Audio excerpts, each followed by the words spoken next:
नमस्कार ओडिशावासी।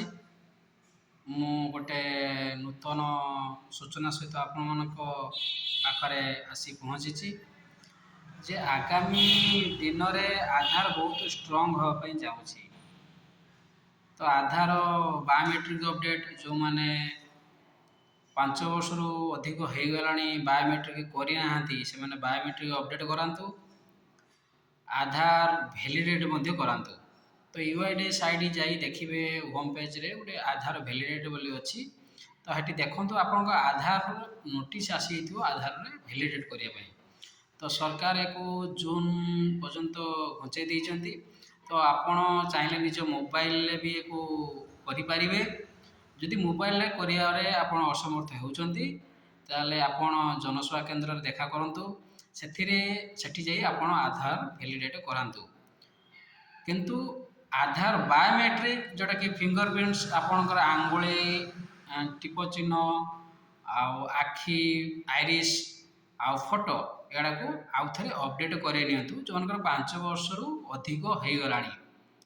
ତ ୟାକୁ ବି କରାନ୍ତୁ ଆଉ ଆଧାର ଭ୍ୟାଲିଡେଟ୍ କରାନ୍ତୁ। ଆଧାର ଭ୍ୟାଲିଡେଟ୍ କରିବା ପାଇଁ ଡକୁମେଣ୍ଟ ଆପଣଙ୍କ ପାଖରେ ଯଦି ଥିବ ଆପଣଙ୍କର matric certificate, PAN card, voter I D ଆଉ resident caste, postal payment bank, electric bill, ତ ବହୁତ କିଛି ଏମିତି ଡକୁମେଣ୍ଟ ଅଛି ଆପଣ ଜନସେବା କେନ୍ଦ୍ରରୁ ବି ବୁଝିପାରିବେ। ଆଉ ଆପଣ ଅନଲାଇନ୍ରେ ମଧ୍ୟ ଏଥିରେ ସୂଚନା ପାଇପାରିବେ। ତ ଯଥାଶୀଘ୍ର ଏ ଆଧାର ଅପଡ଼େଟ୍ ଆଉ ଭ୍ୟାଲିଡେସନ୍ ତୁରନ୍ତ କରାଇ ନିଅନ୍ତୁ।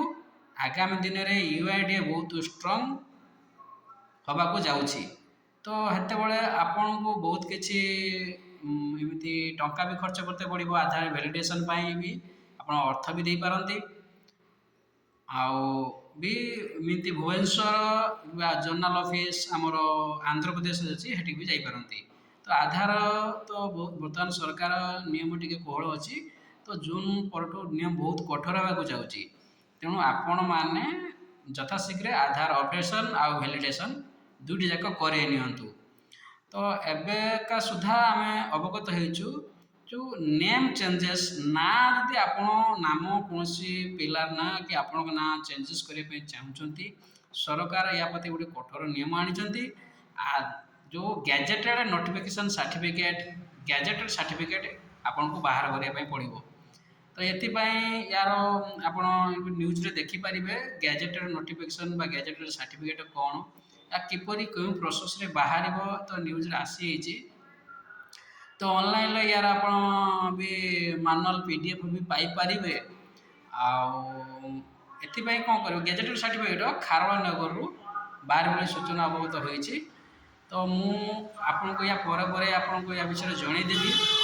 ତ ନେମ୍ ଚେଞ୍ଜେସ୍ ଉପରେ ଗଭର୍ଣ୍ଣମେଣ୍ଟ ୟୁଆଇଡିଏ ବହୁତ ଷ୍ଟ୍ରଙ୍ଗ ହେଇଛି। ତ ଆପଣମାନେ ୟା ପ୍ରତି ବିଶେଷ ଧ୍ୟାନ ଦିଅନ୍ତୁ ଆଉ ଆଧାର ଅପଡ଼େଟ୍ ଆଉ ଭ୍ୟାଲିଡେଟ୍ କରାଇ ନିଅନ୍ତୁ। ନମସ୍କାର, ଜୟ ଜଗନ୍ନାଥ।